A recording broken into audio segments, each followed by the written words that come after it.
Hi there, and welcome to those of you that have just joined us. We're just going to wait and give it a little bit to let the numbers come in. So if you just bear with us, we'll start in about a minute's time.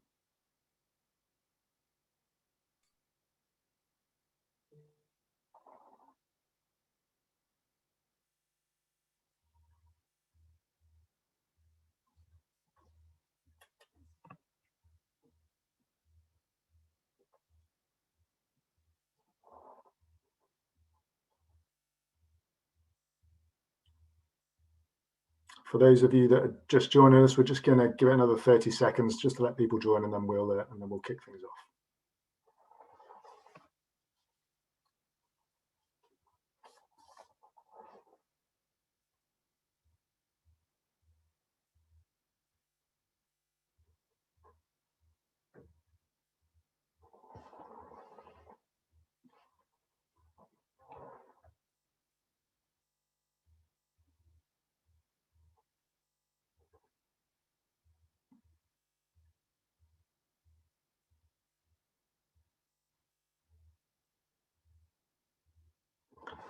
Okay, so we've got a fair few people in now, so I think we'll get going, and I'll start proceeding. So, firstly, thank you to everyone for joining us.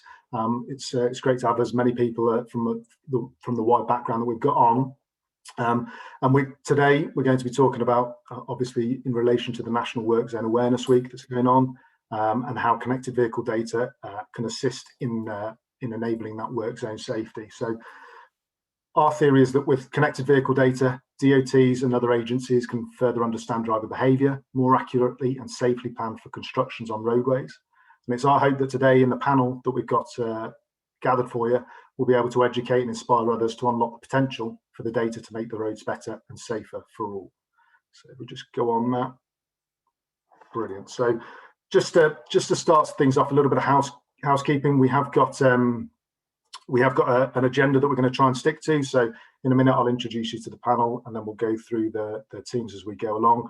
I would like to say that we obviously welcome all your questions. So if you want to start putting them in the chat, putting them in the Q&A, start doing it now. We will answer as many as we can as we go. But if we don't get, there will be time for Q&A at the end, as you can see on the agenda, and we will cover up as many as we can then. If we don't get round to all of it, which I'm sure we won't, because there's already some coming in, then we'll reply to you individually with the responses to those questions that you put in. So please feel free to put them in as you go. Some of the session that we've got today is recorded just for time's sake, and getting everyone together. So we have got a few recordings to play you, but I think we have got most of the team live here for the Q&A at the end. So if you'd like to move on, Matt. So I'll just make some introductions to who we have with us here today. So there's obviously myself. I'm Matthew McCann, the Assistant Vice President of Enterprise Partnerships here at Wejo. We also have, we're very fortunate to have Professor Darcy Bullock, who is a Professor of Civil Engineering at Purdue University, serves as the Director of the Joint Transportation Research Programme. Dr. Bullock is a registered professional engineer in Indiana and has 25 years of experience in the industry, working closely with colleagues in Indiana DOT, such as Pam, who I'll introduce shortly. And together they make the roads we travel both safer and less congested. And then next, as I say, we have Pam Fisher. So Pam is responsible for assessing Indiana DOT's role in economic development opportunities that will further advance the state's economy. She serves as an agency liaison with business, site consultants, and state and local economic development officials. She works alongside Purdue University to advance incorporation of transformational and disruptive transportation technology in state infrastructure projects. And then we also have, very fortunate to have Chris Doherty from Google. He's a cloud platform account manager. Chris specializes in the education sector and assists his clients in driving continual process improvement that create a more secure and efficient campus-wide environment. The outcomes he drives are greater insight to drive utilization of resources, better experience for users throughout their lifestyle, and more efficient IT staff. This fosters strengthened relationships with students, employees, suppliers, and partners, improving productivity and a reduction in IT service costs. And then finally, we also have, who I will hand over to just in a minute, we have Matthew Blackwell, who has been with Wejo for the best part of 4 years now and is integral to the success of the business as we go. And the team that you kind of see here that we've got together has probably been working very closely in the past 12 to 18 months, really, to create some fantastic work that we're going to talk through now, and the relationship that we've managed to build. But first of all, I'm going to pass you over to Matt, who's just going to give you a little bit of a background around Wejo, how we do and what we do. So over to yourself, Matt. Thanks very much, Matt, and I suppose a very warm welcome from me as well to everybody attending today's webinar. So as a quick introduction to those of you who are not familiar with Wejo, I really wanted to just share this mission statement that ultimately underpins and summarizes what we do as a business. So Wejo obtains data from over 10.7 million connected vehicles across the US. Now, to be clear, we employ no aftermarket device to obtain that data, and we make that data available to a wide variety of end users. And as we can see here, we form exclusive relationships with global OEMs in order to actually leverage that data. Now, being able to influence the way that work zones are set up, they are managed, and ultimately made safer is just one of the ways that we're actually revolutionizing the way that we live, work, and ultimately travel. Now, in terms of Wejo's positioning in that mobility ecosystem, I wanted to kind of just take you through a little of our data flow and how that ultimately maps to a wide variety of end users.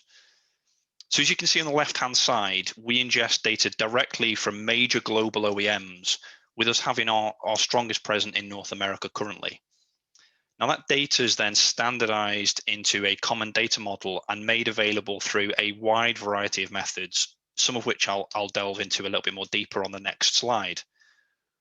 Now, when we make that data available to a wide variety of end users, both public and private.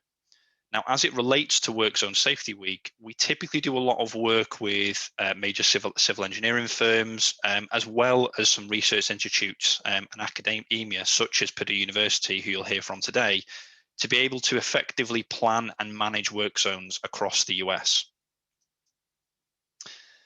Now, when we start to actually look at the data itself, it's vitally important that all of our users can make use of the data effectively. And that's why we have a wide range of products and services to suit all infrastructures and all capabilities. So as an example, we're able to provide vehicle movements on a near real-time stream to, for example, a traffic management center in under 60 seconds from the vehicle. Now that means that traffic management centers can actively manage that work zone and reroute traffic when needed. But we recognize that it's equally important to be able to establish a baseline of what traffic looks like prior to actually implementing that work zone, which is where the 3 years worth of historic data that we house comes into its own. Now that data can be geofenced as needed by the end user, and due to the nature of connected vehicle data being accurate down to 3 square meters, you can actually be confident that any data you are analyzing is within that specified work zone and not potentially parallel to another road, which you see with a lot of other vendors. But for those agencies who potentially don't have that data analytic capability, we also aggregate our data sets into more easily managed aggregates, which still provide key metrics such as traffic volume, stationary time, and speeds at the segment level. And then finally, we want to make connected vehicle data as easily accessible to all of our end users, which is why we've created our sandbox environment and custom APIs to allow easier than ever ways to evaluate data. Now, I also wanted to kind of touch on some of the applications of the 3 varieties of data as it relates to work zones. So our drive and event data, as heavily leveraged by Purdue University for their back of queue detection analysis, looks at situational data, so things like hard braking, rapid acceleration, to establish behavior in and leading up to those work zones. Now, in addition to that, the 3-second frequency from our vehicle trajectory data, we can actually plot the speeds through those zones, and the addition of heading actually allows for directional analysis in bidirectional work zones. And as a final point, we've actually been able to roll up the billions of data points that we glean each and every month into our aggregate intelligence products, which can identify bottlenecks at the OSM segment level. And as a final point from me, just before I hand back to Matt, I wanted to just cite some of the work that we've undertaken internally around work zones, where we were able to actually conduct detailed analysis of the 4 weeks leading up to and the first 4 weeks of a work zone actually being active. So you can see some of the visuals on screen here in terms of those direct comparisons. Now, contrary to popular public belief, we actually saw a 33% drop in the average stationary time of vehicles in the first 4 weeks of that work zone actually being active.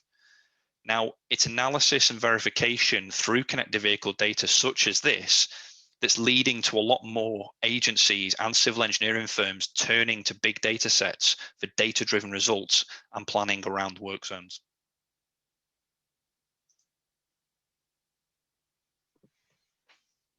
Brilliant. Thank you very much, Matthew Blackwell. Great talk there about some of the data that Wejo collates and how we can supply it to partners. We're now going to hear from Professor Darcy Bullock around how that data is used by the Purdue University. So I'm going to hand over to Darcy now. Just before I do so, we'll just say that there's a video in this. So if you want to move your the panel videos to either the top of the screen, or if you put them in the side-by-side image, then you'll be able to see that video. But I'll hand over now. Thanks, Matt. So Matt, what I'm going to do is give a briefing on what we have done over the past year with several of our partners. And I always like to start out these talks by giving recognition of several of the collaborators on this across Purdue and INDOT, and you'll hear me reference some of those names as we go forward. So overall message for today is work zone congestion is a national problem. Crashes at the back of queue can be severe, and Indiana is aggressively working to mitigate those. And this goes back many, many years. Is probably one of the most famous crashes was in 2014 involving a Walmart truck, where NTSB did a very thorough investigation on it. It's very timely to be talking about this right now. I don't have 2020 data, but if we look in 2019, we had approximately 115,000 crashes in work zones across the United States in 2019, with large number of injuries and unfortunately some fatal crashes. It has been a huge priority for the Indiana Department of Transportation, the state of Indiana, Purdue University, to identify ways to mitigate crashes in work zones.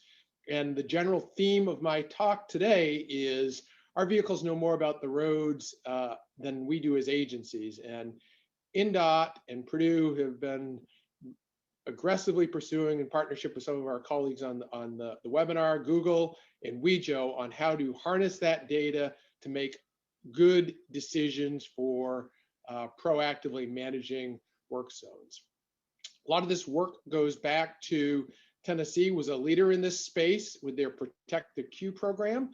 Indiana has adopted and embraced Tennessee's initiatives in that area, and we in 2020 deployed what we call the Protect the Queue program, and that involves putting some advanced warning vehicles upstream of the queue.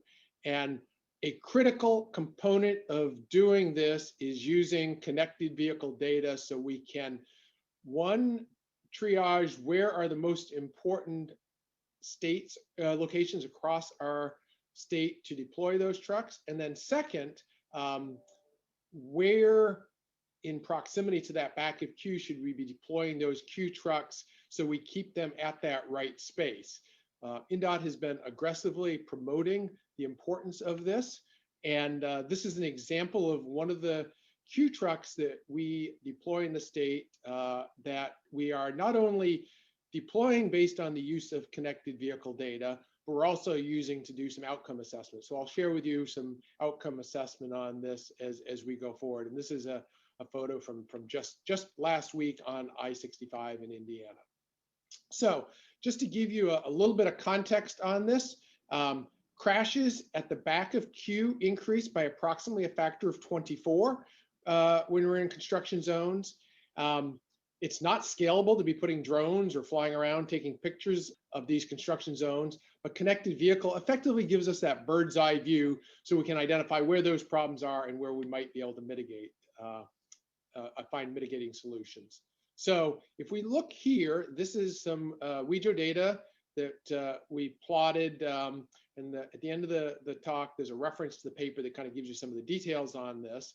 But this is Interstate 70, and these plots are from mile marker 40 to 60. So it's a 20-mile stretch in both the eastbound and westbound direction of travel. And I'm going to do a deeper dive into what the color coding means as we vary from midnight to midnight. So the horizontal axis here is time of day, and then there's a color coding on the speeds. So this plot that you see, and Matt, you've seen this several times before, but it shows the trajectories over the day. Green is the high-speed movement, and then the purples, as we see in the legend there, are in that 0 to 14, and then these red dots are the hard braking. So I'm going to zoom in just a little bit more, and we can see during this incident, we had a primary crash, and we had a secondary crash that actually was lane blocking, and we can see a period of time where as that queue is forming, those red dots that I'm just going to, those are the hard braking events at the back of the queue. Those are those key data elements that we use in work zones. And then you can see we had stop traffic, pick your number there, somewhere on the order of 30 minutes.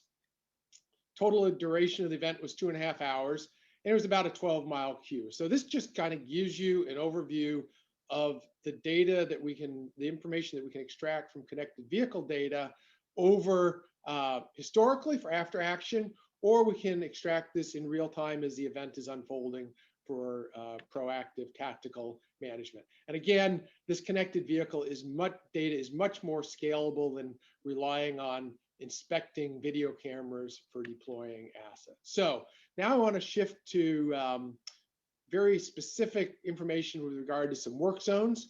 In 2019, we evaluated several dozen work zones throughout the state of Indiana, very consistent with what we see across the country. About half of those crashes were rear end, or what we call back of queue crashes. And this is a kind of a qualitative graphic, and then I'm going to show you the numerical values in just a second. But if we look at this green heat map at the top of the screen from July 1 through the end of August, about a 2-month period. Green are the traditional 55 to 65 mile an hour speeds, red's the slow speeds. And you can see all these white dots. These are crashes that are occurring at the back of the queue. This plot down here kind of counts up those crashes. And then down at the bottom, these yellowish orange bar graphs, these are the hard braking events. And I think this is a really important slide for you to take away from this presentation. Is there's a strong correlation between hard braking events and crashes. I'm showing you this on a very specific site. But we looked across several dozen sites throughout the state in 2019, and we did a plot. And without going too much into the statistics on it, it had a very strong R-squared, and you can see that nice linear relationship. So what this tells us is we can use hard braking events as a surrogate measure of safety. And the benefit of that is we can see those in days, in hours and days to make tactical decisions instead of having to wait a week or a month for statistically significant data to accumulate. So if we can use that data in near real time, that allows us to be much more responsive on tactical decisions. And before I kind of jump into kind of some of the graphs I'm going to show, I'm going to show some of the queue trucks that we've deployed. The state of Indiana, INDOT has spec'd these into several of their recent contracts. But just as I started out acknowledging all of the colleagues at Purdue that have worked on this, this has been just an amazing partnership with several of our commercial partners and contractors throughout the state. And it's that blend of government, academia, and industry working together. And Pam Fisher was at this event. She's an INDOT colleague that's on this telecon. We did an event down at the State House on Monday this week, and we brought 3 of the private sector contractors in that have these Q trucks. Slight different variation on this as this has evolved over the last year.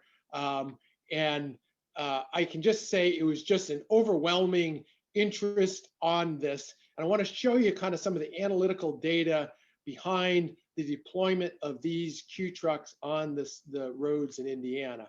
So I started out the talk showing you these trucks, and we position these about a half-mile upstream of the Q, using connected vehicle data to get the trucks deployed in the right location. And I'm going to show you a location on Indiana I-65 in the southbound direction. This is probably about 130 miles south of Chicago. And this is a little bit dense. I'm going to step you through this, but this is a plot that we use, and we call these the heat maps. And we look at these in 1 week chunks. So at the top, you'll see Monday through Friday. You'll see the northbound direction and then the southbound direction. And I'll talk through the mile markers along the vertical axis and the time of day and the speeds on the next slide. So I'm going to zoom in a little bit more detail. If you see now, we can read these as the southbound direction starting at mile marker 150, 148, 146, down to 130, and then we see time of day from 0 to 24. The green is connected vehicle data showing us speeds by time and location. The purples are not so good. Those are the 0 to 14. That's where the Q. You can see the boundaries for the Q right here. And then these purple lines are the location of these Q trucks.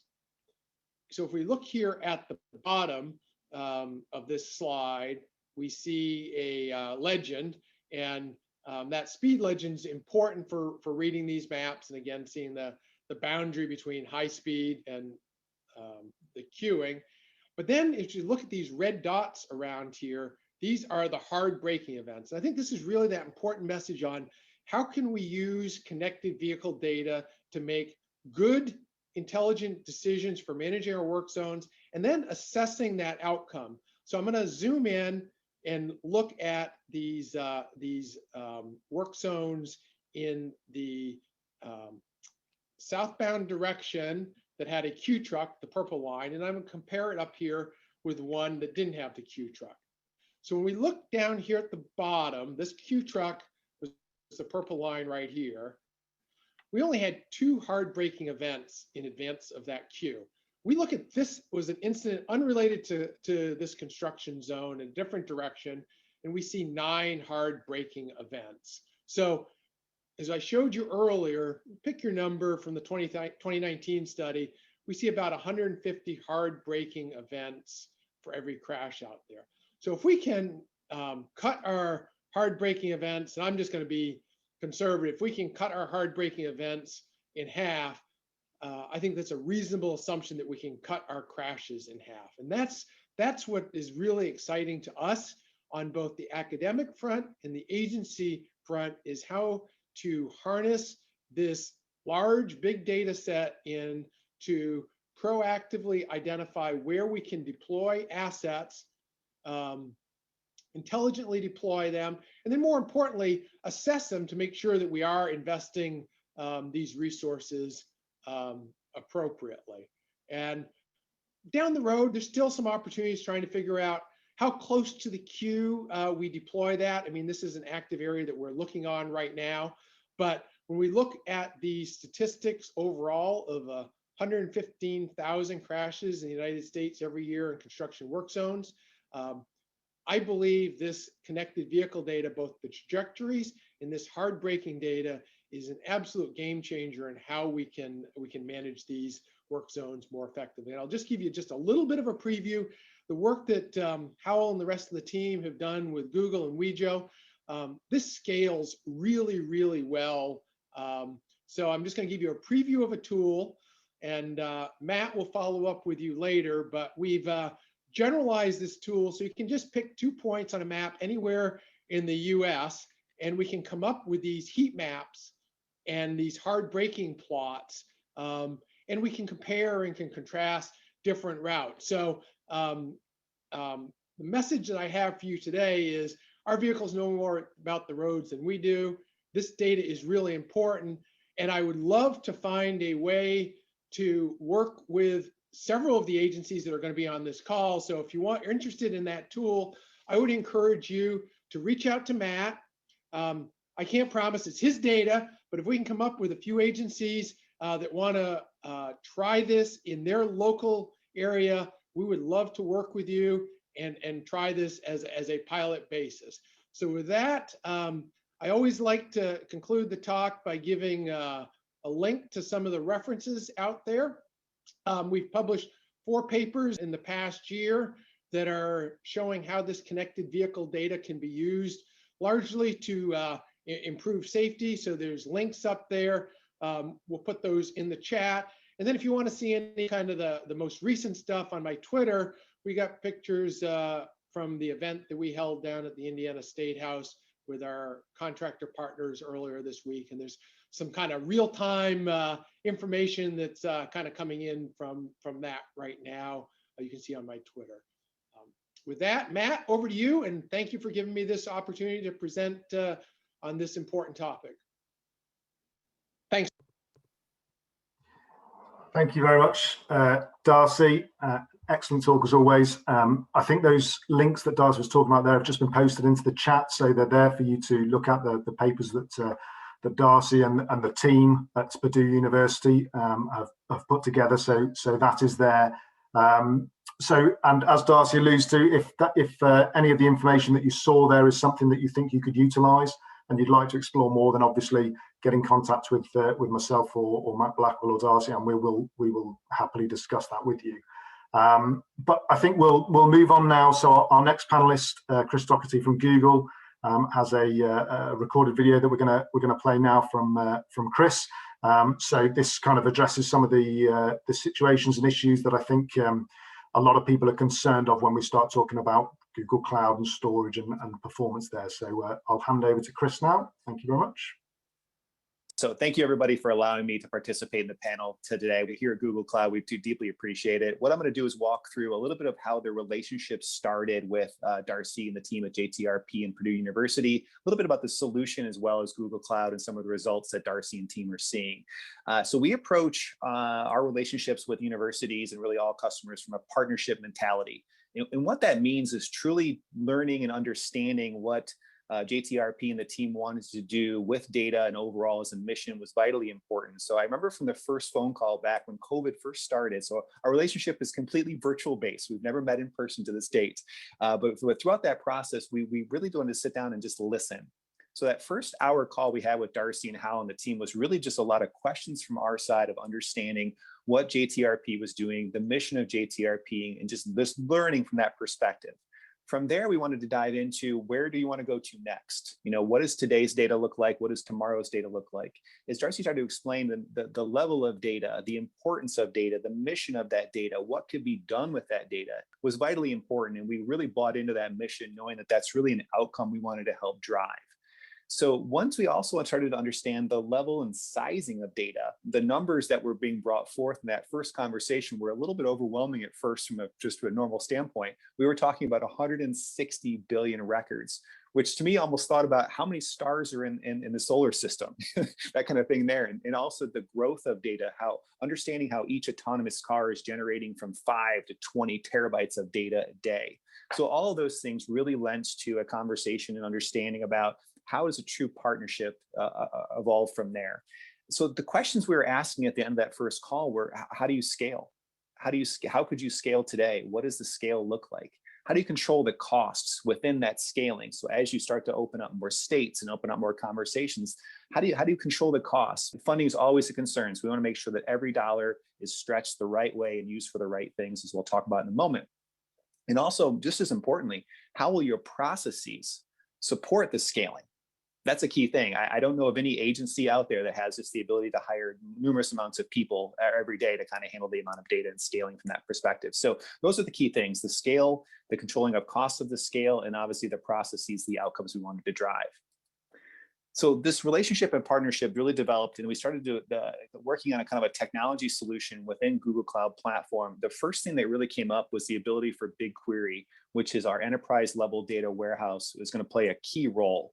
And we'll describe further. And so what BigQuery allows you to do is analyze in near real time or at real time at scale in a cost effective way. So it really checked the boxes that Darcy and team were looking to do. It's a fully managed service as well. So what the approach was, knowing that you have high value tasks being done that need to be done by your personnel, is that low value tasks really weren't what we wanted to focus on. We wanted to eliminate those low value tasks, which are your typical things you worry about with a server on premise. You know, the background of operating system patching, the security, those kind of things there, keeping the lights running, the blinking lights going. What we wanted to propose was a very approach around a fully managed service so that you really have full access to the data.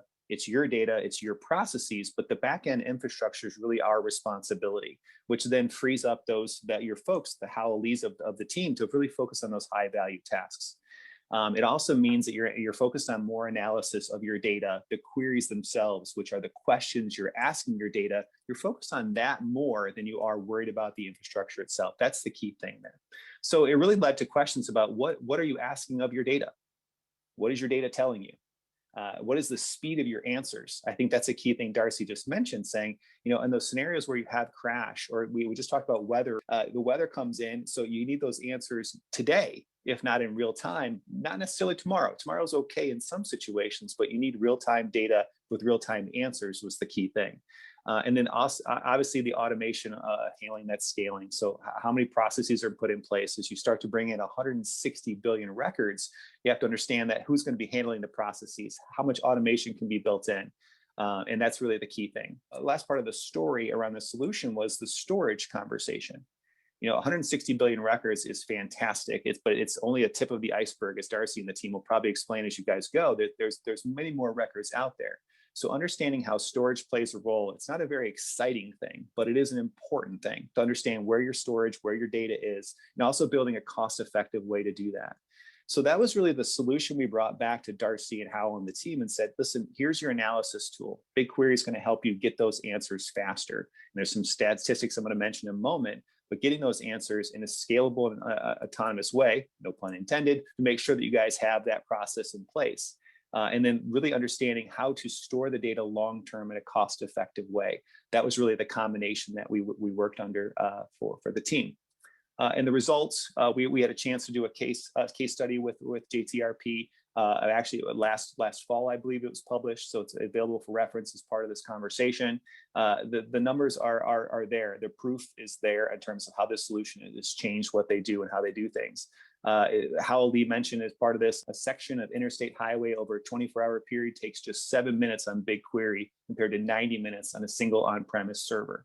So again, if you're looking at those conversations where your answers were taking hours or days or months in some cases, we want to accelerate those answers to the questions you're asking of your data to just minutes to hours. And that's really the appropriated time of that. Also from a cost perspective way, when you break things down into how many questions are you asking? What is the cost of a question? Another thing called queries. How much does a query cost? A reference in this case study is how $10 worth of queries you can do would almost cost you $20,000 of engineering and labor in the field. So it's a very specific return on investment perspective from there.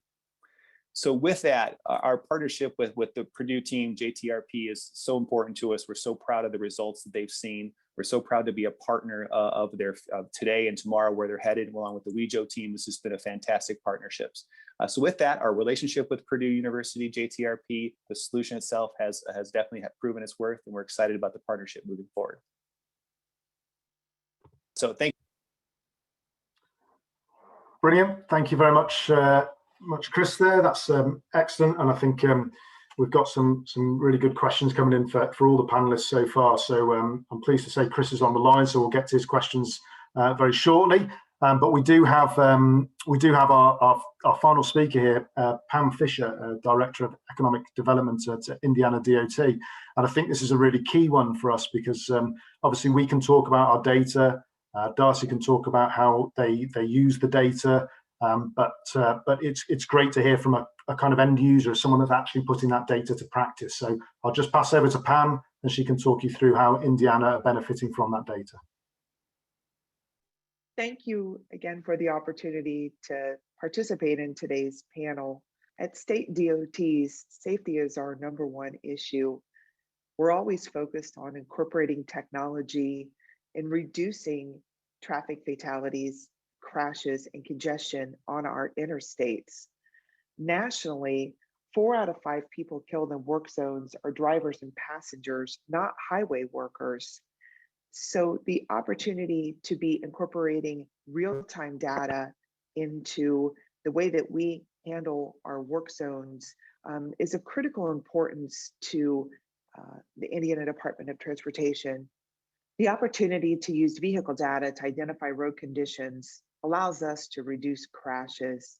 Without vehicle data, our traffic engineering staff would be tasked with using visible clues post-accident to identify problem areas. The traffic engineering staff would be reviewing this data to modify construction zone signage or to resolve issues that lead to congestion and slowdowns. But this opportunity for us to have access to vehicle data in real time is a game changer for us. With this vehicle data, we're able to utilize this hard-braking data, and it provides us with this information that NDOT can use to modify construction zone signage or to notify motorists of impending traffic speed reduction or stoppage. We're able to use this information in real time to reduce crashes and congestion mitigation. At NDOT, our commissioner has tasked us with incorporating transformational transportation technology and including that in our transportation construction projects and enhancing the data that's available to the motoring public. We recognize the significant importance of having real-time vehicle data to incorporate into our traffic management, planning, and construction projects. We look forward to continuing to work with our partners at Wejo, Google, and Purdue to be improving safety for Indiana motorists. Thank you. Brilliant. Thank you very much, Pam. That was great to hear at the end there. So just a chance to summarize that and the people that we've heard from there, and how the connected vehicle data that Wejo is supplying is being used as in real examples there. We heard looking at the back of queue analysis and the work zone safety there to really give insights into the work zones so that real life decisions can be made in order to make those zones safer for everyone involved. And then also with the cost effective and secure data storage that Google are able to bring to that, it all makes a great package that we're able to put out there. We are very, very fortunate to be able to say we've got some questions coming in now, and we are joined by Darcy, Chris, Pam, and another of Purdue University's colleagues there, Hal. So we've got a few people on the line here. So I'm just going to sort of dive into some of the questions because I know we haven't got long here. So I'll just start picking a couple out that I think might be relevant here. So I think the first one is probably for ourselves. So Matt Blackwell, if you just pop your water down for a second there. So one of the questions is hard braking derived from sensors in vehicles, or is it derived from drastic speed changes between monitored segments? Yeah, a really good question. So the threshold that sits behind hard braking and also the rapid acceleration is either plus or minus 2.67 meters per second squared. So that is hard coded within the vehicle that once those thresholds are met, that triggers the event within the vehicle. So it's not measured in terms of differences between segments. It's once the thresholds themselves are met in that vehicle. Now, What's key around that is that's not just a light tapping of the brake or the gas. That is a visible jerking either backwards or forwards of the vehicle. So when we talk about hard braking, we are talking about serious amounts of pressure being applied to the brake pedal. Brilliant, thank you, Matt. And then one of the other questions I've got here, probably for yourself, Darcy or Hal, this one. The correlation between hard braking events and crash rates is impressive. Is the hard braking events with work zones occurred more often than hard braking events without work zones? This is Darcy speaking. So work zones definitely have many more hard braking events than on the interstate in general. If you think about driving on the interstate, you shouldn't be braking very often. So what this allows us to do then is prioritize, where there might be, moderate activity versus intense activity, so you can allocate your resources where you maybe have the most risk. Okay, brilliant. Thank you, Darcy. Chris, since we're very fortunate to have you on here, I'm going to point one towards yourself here. So I've got a question that's come in saying, what language does BigQuery use? Do I need to be a program expert? You don't need to be a program expert. That's actually probably best for Howell Lee, because Howell is actually the lead engineer at Purdue. So I'm going to put Howell in the spot a little bit. So again, there's training, there's enablement to do. BigQuery is a data warehousing platform for us. It's been around for a number of years now there. So Howell, do you want to maybe step in and kind of talk about some of the engineering that's done around BigQuery? Yeah, so thanks, Chris. So we've adopted BigQuery. So previously our on-premise solution, which is housed at Purdue University, we were using SQL-based database system. And when we moved to BigQuery, we found that, hey, BigQuery also uses SQL.